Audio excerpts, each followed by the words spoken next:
I think many of you guys can relate to me when I say this, or some of you still agree with this statement even until now. I used to hate slice of life anime. Like, I really hated it. I just couldn't understand why so many people enjoy this genre so much. You go to watch anime and read manga to escape the real world, not get reminded of it. And I think there's so many reasons why many people, me included, feel this way. One, I and 99% of people who started watching anime started with a shonen or a power fantasy, and over time it kind of programmed all of us to enjoy that certain type of genre. Second, most people don't want to get reminded of the real world from whatever boring thing that they were doing. Let's be honest, school, work, all that is absolute garbage, boring stuff. People only do these things to have some sort of future to survive. The average garbage man or the average engineer is not waking up thinking, oh my god, I'm so excited to go to work. Like, no, hell no, they're not excited at all. When you go home, you're most likely tired. You don't want to sit there and watch some boring, relaxing show. You want to see bodies getting chopped up with samurai swords, dudes with huge muscles beating each other up, or you're me, edgy, overpowered isekai protagonist who gets all the girls. Third, I think this is the most popular reason, people are just not interested in slice of life. Like, seriously, most people are not interested in a boring slice of life show. I can't blame people for not enjoying this genre. It's extremely boring watching people talk for 20 minutes straight every episode only for some drama to happen, and the characters talks even more with some emotion behind it. From years of experience with watching this genre, the only type of people that I would see that would enjoy this type of anime are normal everyday people who don't want to see giant weird looking titans eating people, actual weeds who haven't lived a life experience so they carelessly live it through these characters, and people who relate to these characters in some show, aka pretty normal people with a few unique experiences. And I'm gonna be honest, as I've grown older, I'm that weeb who haven't lived the life experience, so I kind of carelessly live through these characters. And this is a big reason why I enjoy slice of life so much as time goes on. When I started watching anime, I didn't care for slice of life at all. I hated it. Part of it is because I just find it boring. I enjoy the shonen or the power fantasy type of shows. I wanted to see the overpowered anime protagonist flexing on the opponent and then getting the hottest girl with enormous titties, or some evil genius who can write a name on a book and it can instantly kill a person and the FBI is trying to catch him. Another part is my life was not that interesting at the time, even until now. I don't have many experiences. I don't really do anything interesting. I barely go outside, so slice of life anime kind of gives me that experience that I've never seen before, even if I tried, and amplifies it to the max. I don't think I will ever travel to Antarctica. That's not happening, but we don't know the future, right? But shows like Sora Yuri will give me the chance to see it, and it's probably a lot better if I've gone. In the show, it tells a great story with crazy angles for me to look at, and most importantly, the friend circle that are around each other. A lot of people will never get to experience this. I know you could say the same thing for isekai or any shonen show, but it's not the same. We're talking about life experience here, not some crazy fantasy world. And it doesn't have to be something crazy like going into Antarctica. It could be something simple like a group of dumb friends messing around and having fun, or a couple meeting each other and building something with great animation. I remember a long time ago when I started watching anime, I was so bored one day and I found a show called My Teen Romantic Comedy, and at the time I just couldn't understand why this show was so popular to people, and even until now I'm pretty correct. But I just couldn't understand how you can sit through this kind of show. The guy's a complete weirdo, he gets no girls, and he's super socially awkward. Like, how can anyone sit through and watch this show? Little did I know, I'm kind of like him in the future. I'm a little socially awkward myself because I don't talk to a lot of people. Sure, it's pretty cool that he meets the hottest girl in school and the other cute girl, and as a side note, Yukino isn't even that hot. Yui is so much better, and if you disagree, you're just wrong. I mean, just look at her. She basically has no personality. She's socially awkward. She struggles to take a selfie, like a basic selfie. Well, look at Yui. She has a personality. She's fun to be around with, and she's super social. Like, I don't know why Yui didn't win. Like, she should have won like 100%. But anyways, I still question how people can enjoy this show so much until later on when I start to understand these characters more. See, how I used to watch anime is basically like this. Yeah, boy, look at them titties. Fucking cut his head off. God damn, he's overpowered and he gets all the girls.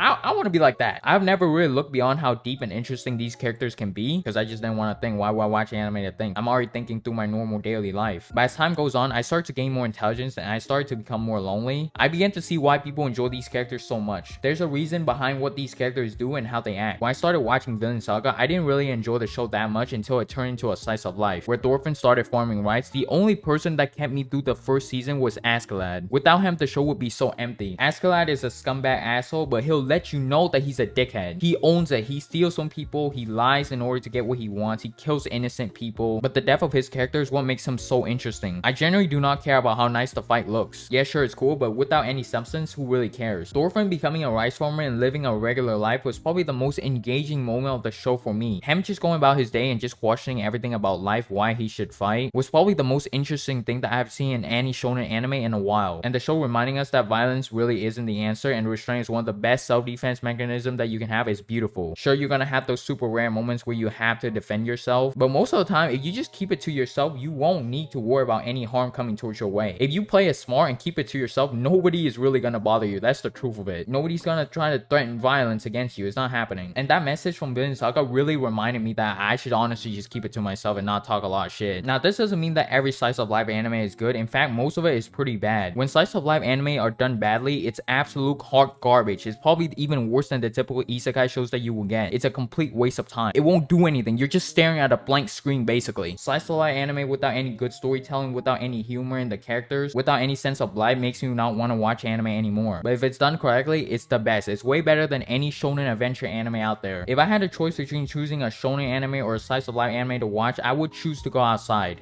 Okay, I lied, but I would still pick the shonen anime any day of the week. Because let's be honest, it's a lot more entertaining. The problem with a lot of rom-com shows or shows that are related to this genre is a lot of them are boring as hell. Let's be real, it's freaking boring watching people talk unless it's super complex. It's incredibly difficult to make a slice of life show interesting and engaging. Because most of the time, the characters are just talking. That's the truth of it. It's just talk, talk, talk. If you look at the isekai genre as a whole, the reason why it works so well, even though I have crap on this genre so many times for recycling stuff, is because it's fun no matter how many times you rewatch basically the same show over and over again. There's a main protagonist, he's most likely an average dude or a loser, kind of relatable to you, and the guy gets transferred into another world. He can escape the boring life that he was living in. All the embarrassment, all that stuff is gone. Then you get to see new hot waifu, a brand new overpowered skill, and some trash memes to go along with it. But with slice of life, you can't really do that. In a rom-com, yeah, sure, you can have a new waifu, but otherwise you can't just recycle something and put a twist on it. It only works if the waifu is so god tier. If the waifu was like Marin Kitagawa, yeah, sure, it's a pass. But a waifu like this come once every year. But otherwise, you can't really recycle something and put a twist on it. It doesn't work. The character has to be brand new, the story has to be new, the environment has to be new somewhat, and it has to be engaging and interesting. Because most of the time, like I said, the characters are just talking. There needs to be so much more that goes into these type of shows and movies compared to basically all the other genre. I personally think making a really good anime in this genre is the hardest thing. But if they do it right, it's one, if not the most beautiful and thoughtful things that you will ever see. It will give you a roller coaster of emotions, and you will probably take something away from it. Slice of life shows that are done right are the best type of shows. It reflects our everyday life. It talks about topics that affect a lot of people. It makes you think about these things that you wouldn't really think about unless that's certain events or thing that has happened to you. And even then, over time, you'll probably forget about it. Let's be real. Ain't nobody waking up thinking about how their father left them. It's not happening. They're worried about whatever bullshit that they gotta do to survive. This genre has created some of the most beautiful scene in anime and captures it with a lot of impact and meaning behind it. If you just look at the important scene from Demon Slayer,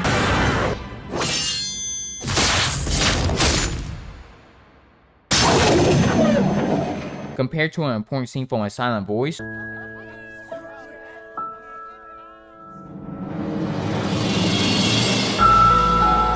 one is very exciting and it pleases the eye, but it doesn't really have any meaning behind it. I know some basement lolly loving weeb is gonna have some philosophy reason why the fight Demon Slayer has a lot of meaning behind it. Like, just shut the fuck up. There's not really a deep meaning behind it besides Tanjiro just wanting to get to Muzan. While A Silent Voice can have a lot of meaning behind it, like accepting who you are as a person and moving past whatever trauma or whatever things that has happened in your life. Whenever I watch anime, the only types of shows that I will watch all the way through nowadays are shows that reflect real life and remind me in some kind of way. And trust me, my life isn't all that wonderful. In fact, it sucks ass. I mean, I'm sitting here talking about anime into a microphone in the middle of the day while the sun is out. And I perfectly understand why most people can't sit through a show like this where everything is super wholesome, but I can't sit through another typical rom-com or power fantasy. Unless the shows like Rent a Girlfriend or The Misfit King Academy, where everything is so bad that it's super entertaining. I seriously don't know if it's because as I've grown older, I had to face reality more, and I had to take responsibility for my life. That's why I enjoy shows that reminded me of the real world in some kind of way. But from what I think of it, this genre is the best because it has a lot of things that will make an impact on how you view certain things in life. Who knows, it might change your perspective on a few things, and does it in a way where it doesn't piss you off or force you to change it. It just shows you something that you can think about in your life, like accepting that we're all flawed human beings and we all make mistakes and we have to move on from it and try to be better. And it does it beautifully with characters that are relatable in some way. Slice of life is a beautiful genre. Sure, there's a lot of questionable shows that have come out of it, like really questionable. So questionable, I wonder how some of these shows even got picked up by a studio and released as an anime. And a lot of the other shows are just outright not enjoyable to watch and are boring. But this genre has also created some of the best anime of all time and allow a lot of people to see how beautiful and fun this genre can be, whether it's the rom-com, the animation, the friendship, the traveling, whatever it is. It can shape how we see things, and that what makes this genre the best out of every other single genre out there. Also, it provides the titties, which is the most important part. Without shows like this genre will be so fucking boring. I mean, who want to sit there and watch cartoon characters talk for 20 minutes and then repeat that same step again for 12 episodes or sometimes maybe 24 episodes? That's so boring. That's crazy. That's some insanity shit. Like, if you actually like that, you're insane and you desperately need help.